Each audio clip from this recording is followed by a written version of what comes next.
Hello everyone, welcome back to another video on how to fix online. In today's video, I am going to show you how to fix login problems with Diablo account.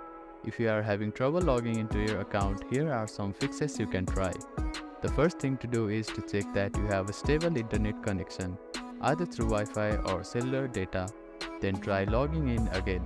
Also make sure that you are typing your information correctly. The second step is to clear your browser cache and cookies.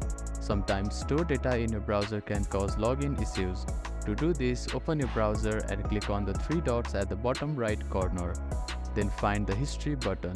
After clicking on the History button, you can find the Delete Browsing Data button. Click on it, then select the time range as all time. Now click on Delete Browsing Data and confirm it once again. After that, your browser cache and cookies will be cleared.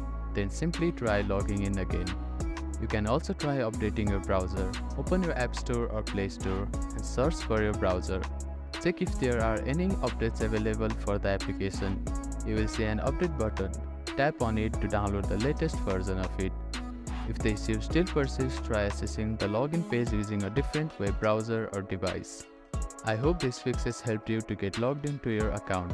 If none of the above steps resolve the issue, reach out to the Diablo customer support for assistance. They may be able to provide further troubleshooting steps and help you solve your problem. If you have any questions, please let me know in the comments below. Do not forget to like and subscribe for more helpful tips and tutorials. Thank you for watching.